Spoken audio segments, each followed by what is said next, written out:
Welcome বন্ধু আপোনাক আজিৰ এই ভিডিঅ'ত আজি আমি মেটাফৰ্ছৰ লেটেষ্ট আপডেট লৈ আহিছোঁ। আজিৰ আমি মেটাফৰ্ছৰ আপডেট জানিম আৰু আমি ফৰ্চকইনখন কেতিয়া আমাৰ অপেন মাৰ্কেটত আহিব পাৰে আৰু আমাৰ ফৰ্চকইনখিনি যিহেতু বৰ্তমান বিক্ৰী আৰু কিনা চলি আছে, গতিকে আমাৰ কেনেকৈ কোনটো ছিষ্টেমত চলিছে আজিৰ এই বিষয়ে লেটেষ্ট আপডেট মই লৈ আহিছোঁ। আজি আমি এই সকলো ডিটেইলছ, এই চেনেলটো ছাবস্ক্ৰাইব নকৰিলে ছাবস্ক্ৰাইব কৰি লওক। আহক আজিৰ ভিডিঅ'খন ষ্টাৰ্ট কৰোঁ। যিহেতু আমাৰ ফৰ্চকইনখিনি অপেন মাৰ্কেটত আহিবলৈ কিছুমান কণ্ডিশ্যন আছে আৰু সেই কণ্ডিশ্যনৰ মাজত আমি আজি 6টা কণ্ডিশ্যন লৈ আহিছোঁ। এই 6টা কণ্ডিশ্যন আমাৰ পৰ্যায়খিনি যেতিয়া কমপ্লিট হৈ যাব তেতিয়া আমাৰ ফৰ্চকইনটো অপেন মাৰ্কেটত আহি যাব। এই আমাৰ কণ্ডিশ্যন কেতিয়া আহক আমি ভালদৰে চাই লওঁ। ইতিমধ্যে আৰম্ভ হৈছে প্ৰথম পৰ্যায়। আমি সকলোৱে জানো আমাৰ প্ৰথম পৰ্যায়টো বৰ্তমান আৰম্ভ হৈছে ফৰ্চকইন অপেন মাৰ্কেটত আহিবলৈ ফাৰ্ষ্ট ষ্টেপটো। এই পৰ্যায়ত ক্ৰয় এতিয়াও উপলব্ধ নহয়। বিক্ৰীৰ প্ৰথমে পোৱাৰ ভিত্তিত বিক্ৰীৰ অৰ্ডাৰৰ জৰিয়তে হয়। ক্ৰয়কাৰী দলটো হ'ল এনে এজন ব্যক্তি যিয়ে ইউনাইটভাৰ্ছ গেম এপত টায়াৰ সক্ৰিয় বা সম্প্ৰসাৰণ কৰিব বিচাৰে। যদি তেওঁলোকৰ নিজা FMS নাই, এতিয়াও মূল্য নিৰ্ধাৰণ হৈছে শেষৰ প্ৰিচেল লেভেল।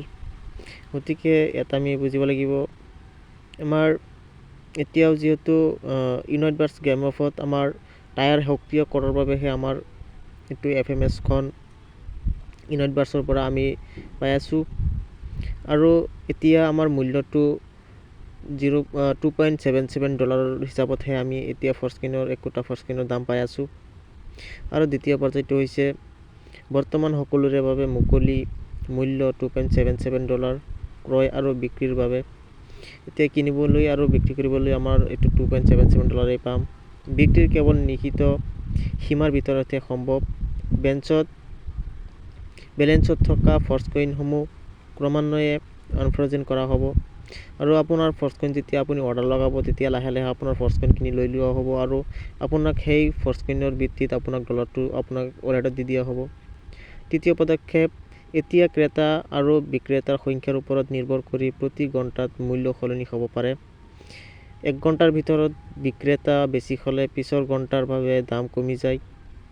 এতিয়া আমাৰ ফৰ্চকইনসমূহ যেতিয়া দামটো কমে বাঢ়ে আমাৰ ক্ৰেতাৰ ওপৰত নিৰ্ভৰ কৰি। আগৰ ঘণ্টাত যদি আমাৰ ফৰ্চকইনটোৰ দাম বেছি হয়, পিছৰ ঘণ্টাত কমিব পাৰে।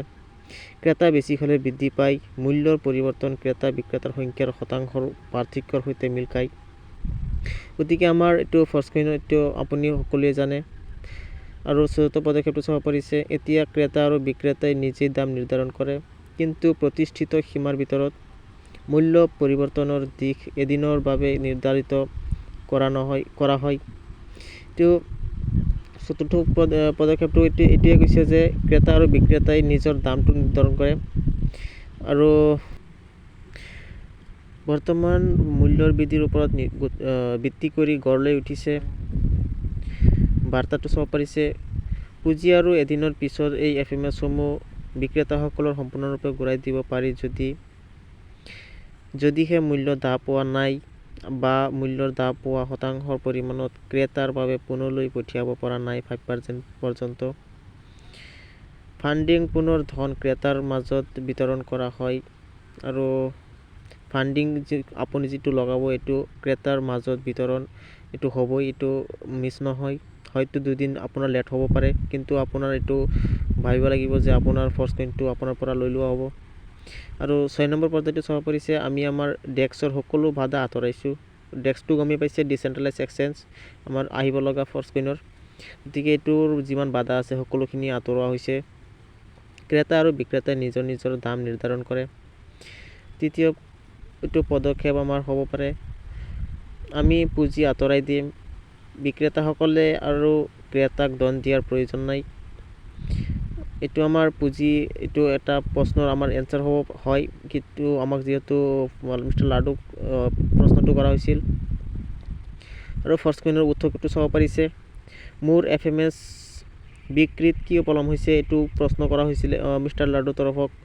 তাৰ পৰা আমাৰ মিষ্টাৰ লাডুৰ তৰফৰ পৰা যিটো এনচাৰ আহিছে এইটো হৈছে, আমি বৰ্তমান P2Pত আছোঁ, অৰ্থাৎ বিক্ৰী কৰাৰ আগতে কোনোবাই অনুৰোধ কৰিব লাগিব।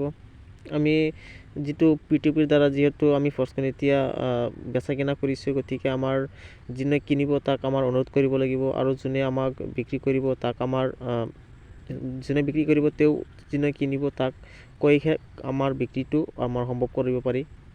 আৰু ই নিৰ্ভৰ কৰে মানুহে কিমান সোনকালে সক্ৰিয় স্তৰ বা সম্প্ৰসাৰণত উঠিছে তাৰ ওপৰত।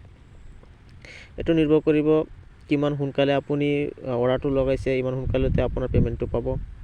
যেতিয়া মই শাৰীত যোগদান কৰোঁ তেতিয়া মোৰ FMS ক্ৰয় কৰিবলৈ কিমান সময় লাগে, এইটো প্ৰশ্নটো হ'ব পাৰে। আৰু এনচাৰটো হৈছে যেতিয়া আপুনি শাৰীত যোগদান কৰে আপুনি এটা নম্বৰ দিয়া হ'ব, কাৰণ ছিষ্টেমক প্ৰথমে সেৱা কৰা হিচাপে সংগতি কৰা হৈছে।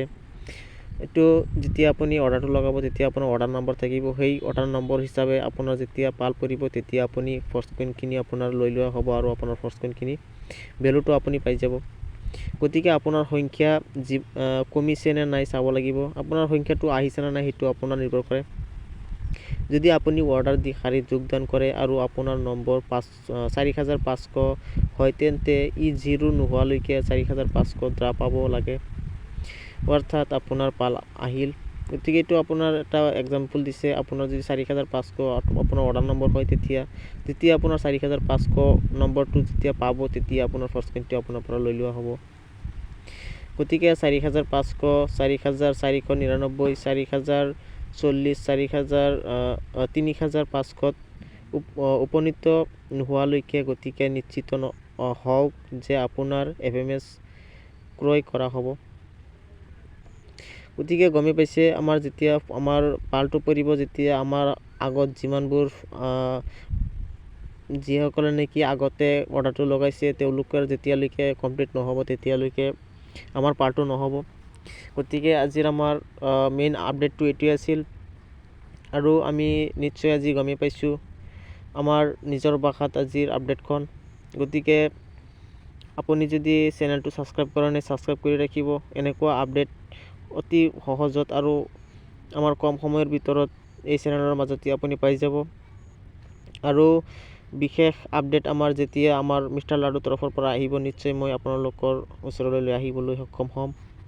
সেইকাৰণে বন্ধুসকল, আৰু আপোনালোকৰ মটিভেট পাবলৈ আমাক এটা লাইক দি আমাৰ লগতে থাকক। আৰু আমাৰ ফৰ্চ কইনটো যিহেতু অপেন মাৰ্কেটত আমাৰ অহাৰ সম্ভাৱনা প্ৰায় 2.5 পৰা 3 মাহৰ ভিতৰত আছে। গতিকে আমাৰ আশা, আমাৰ হয়তো অলপ লেট কৰি অপেন মাৰ্কেটত আহিলেও কিন্তু আমাৰ ফাইদাটো ইমান বেছিয়ে হ'ব, কাৰণ আমি ফৰ্চ কইনত ইনভেষ্ট কৰিছোঁ 2 দিনৰ কাৰণে নহয়, হয়তো কোনোবাই 6 মাহ, কোনোবাই বছৰ, কোনোবাই 1.5 বছৰ, কোনোবাই 5 বছৰ, কোনোবাই 10 বছৰৰ কাৰণে আমাৰ ফৰ্চ কইনখিনি হোল্ড কৰি ৰাখিছে। আৰু যোনে যিমান বেছি হোল্ড কৰি ৰাখিব, আমাৰতো সকলোৰে এটাই কণ্ডিশ্যন যে আমাৰ পইচাৰ প্ৰব্লেম। গতিকে আমি ভাবি আছোঁ যে আমাৰ ফৰ্চ কইনটো যদি আজি বিক্ৰী কৰিব পাৰোঁ তেনেহ'লে আমাৰ পইচাটো আজি আহি যাব। গতিকে আশা থাকিল যে আপুনি ফৰ্চ কইনটো বেছি পৰিমাণে হোল্ড কৰি ৰাখক, আৰু সময়মতে আপুনি চেল কৰক। আৰু যিমান অলপ যদি পলম হয় আপুনি এইটো নাভাবিব যে আপোনাৰ ফৰ্চ কইনৰ পৰা আপোনাৰ কিবা লছ হ'ব। গতিকে এইটো 100% আপোনাৰ প্ৰফিটেই হ'ব। গতিকে আজি এইখিনিয়ে, ভালে থাকক। Thank U. জয় মাতা ফৰ।